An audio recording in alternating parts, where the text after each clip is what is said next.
Hi everyone, this is Sarah Russell and I'm continuing my video series on common topics that come up in my mentoring work. Today I want to talk about a question that recently came up during a session with a client that I'm mentoring. And she raised the issue that she had been at a meeting talking about her new work with a series of colleagues from her former field of work, and she noticed that she felt intimidated, and that she felt like she was babbling on, and that she felt insecure about communicating um, her nutritional therapy work um, in such a way as for it to come across as something clear and distinct from medical care. She was afraid that the people who were listening to her might think that she was in some way overstepping her bounds. So um, this was a really great conversation with a colleague of great integrity and with huge potential to really support a lot of clients with care and precision. So even the best people in our field can have hesitation about how to communicate what we do.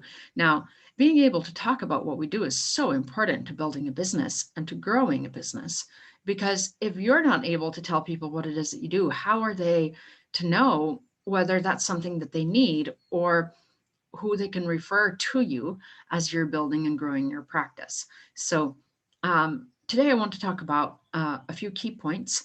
The first one is just confidence. The second one is scope of practice. And the third is symbiosis. So let's start with confidence. Confidence comes with time. It's very hard to truly feel confident at the beginning. Um, you have to kind of um, nurture and cultivate your confidence as if it were a seed. You have to plant it in the ground under the right conditions. You have to water it regularly and just help it grow in every way that you can. It takes work and it takes dedication, it takes consistency. So here's an exercise that you can do. First of all, write down in your own words, in your own authentic voice, what it is that nutritional therapy is, and what it is that you are, what it is that you do, how it fits in to the rest of the care that your clients, that your current and or future clients receive from other members of their healthcare team. Write that down. You don't have to memorize it. And then, but you can if you want to, if it's short enough, you certainly can. Read it aloud over and over and over again on audio, like record it on audio. Then listen to yourself. Ask yourself how it feels to hear that. Record it again on video while you're reading it and also without reading it. At a certain point, make yourself stop reading from the piece of paper and just talk. Watch yourself, listen to yourself. What do you hear? What do you see? Then after that, talk one-on-one with people. Tell them what you're doing. Ask them what their questions are. You have to repeat over and over and over again to people who you are, what you're doing, and how the help that you provide to people integrates with the other work that they're doing. Now, the next point really is that in healthcare, everyone on your client's healthcare team in some way integrates with each other. We are not taking anybody else's space. So, if your client has a massage therapist, you clearly are not usurping the work that your client's massage therapist is doing. You're also not usurping the work that your client is doing with their physician. the work that the massage therapist does with the client, or the psychotherapist, the physical therapist, the nutritional therapist, that all can have an impact on the type of medical care that your client may need. Now, sometimes when a client has improved inflammation markers, improved lipid markers, improved cardiovascular markers, improved vital signs like blood pressure, um, and cardiovascular signs like heartbeat regularity, etc., then your client may need uh, less medication. That is the doctor's area to work with their patient. That is certainly not your area, and you are not going to be telling your clients to start, stop, or change any of their medication without talking with their doctor. Sometimes you might have labs in mind that the doctor may want to recommend. This is an excellent opportunity to write a letter to your client's primary care physician, introducing who you are, what you do, how they can reach you, and the work that you're doing together. And to say, look, I think that it's really important for you and your patient to be in communication about the nutritional therapy plan that I've suggested to your patient, in case it affects any part of your patient's medical care, or alters their need for medication. Um, and and then at that point, the physician can reach out to you with any questions, any comments, and they may want to retest some of their markers earlier, just in case, say, for example, the person is on medication for hyperglycemia, and you're putting them on a diet that can improve their blood sugar regulation. Their glycemic markers may improve and they may not need as much of that medication. Now, you always want to be really careful that any supplements that you might think about recommending to a client who is, say, on hyperglycemic medication, that the supplements will not interfere with those medications, especially, for example, some supplements or herbs, like, for example, goat's rue, sometimes used to augment milk production in new moms, can help lower blood sugar. So if a woman is on metformin while she's breastfeeding, she probably should not take goat's rue without first consulting with her physician, because she could have a hypoglycemic episode as a result of these compounding effect between the metformin and the goat's rue. So these are important things for you to know. And if a client is on medication and you're not really experienced with supplements and the possible interactions between supplements and medications, I actually recommend that you just start with food before adding any supplements, and then, or be really cautious.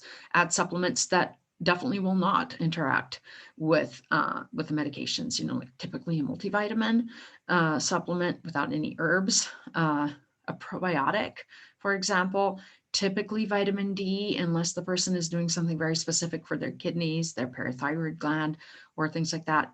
And again, even vitamin D, you want to make sure that the person is getting checked regularly for their levels, including before they even start the supplement. So vitamin D is a great supplement if the person needs it, but you also don't want the person to go overboard. So even very kind of benign sounding supplements like vitamin D, we have to be careful with them.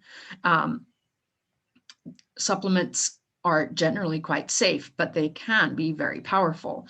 So part of protecting our reputation as nutritional therapy practitioners is to have the integrity of being open, and to encourage our clients to be open in their communication with their physician, and to have the humility to collaborate instead of substitute for medical care. That is really, really important. It is not in any way our role to overstep our boundaries as nutritional therapists and to usurp the diagnosis and treatment areas that are in the scope of medical care. Also, it is not in our place to say rude things about physicians not knowing that much about nutrition. I mean, they are there to provide diagnosis and treatment. They're not there to tell our clients the ins and outs of how to eat during breakfast, lunch, and dinner. A physician is going to spend an average of 5 to 7 minutes with their patient in a visit. That is nowhere near enough time to provide them with nutritional counseling. We need to be respectful of the other people on our client's healthcare team. We need to be open, and then the next point that I want to bring up is synergy. So when synergy or symbiosis, when we are cross-pollinating with the other members of the healthcare team of our clients, and that does not always mean that we are in direct communication. A lot of the time, a client's physician is not going to ever get in touch with you, but they will always appreciate that you have reached out and made yourself available. That will signal to them that you are a person of integrity who is supporting their patient and is available for conversation should that be useful or necessary at any point. It makes a world of difference. It establishes trust, which is really important. You can work synergistically with someone without ever meeting them. That's okay. The client is the point of contact with all of the members of their healthcare team, and the client can experience an amplified therapeutic response when all of the pieces of their healthcare team are functioning synergistically with each other. So, physical therapy and any emotional or energetic therapies that the person is doing, like psychotherapy, EMDR, Reiki, kind of, like mind body stuff like Rosen method or craniosacral therapy, acupuncture, massage therapy, lymphatic drainage, all of these things, as well as more traditional allopathic medical care. All of these pieces can integrate very well together when everybody stays in scope of practice and is respectful of each other and open with the client and with the other members of the team, whether the communication is direct or indirect. So go forth in confidence and integrity, and don't stay in isolation. If you are alone, you can definitely tend to have a lot more kind of mental and emotional gremlins, telling you stories like, oh gosh, people are going to think that I'm not in my scope of practice, or my client's physician is going to think that I'm very woo-woo or whatever. Don't stay all by yourself, especially if you are experiencing these kind of mindset challenges. So please reach out to a community for support.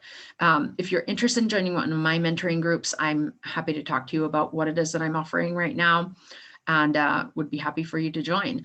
So get in touch. Let me know if you have any topics that you would like me to address on a future call, on a future recording as part of this video series, and I'll be happy to take that into consideration. Thanks a lot and have a good day. Bye.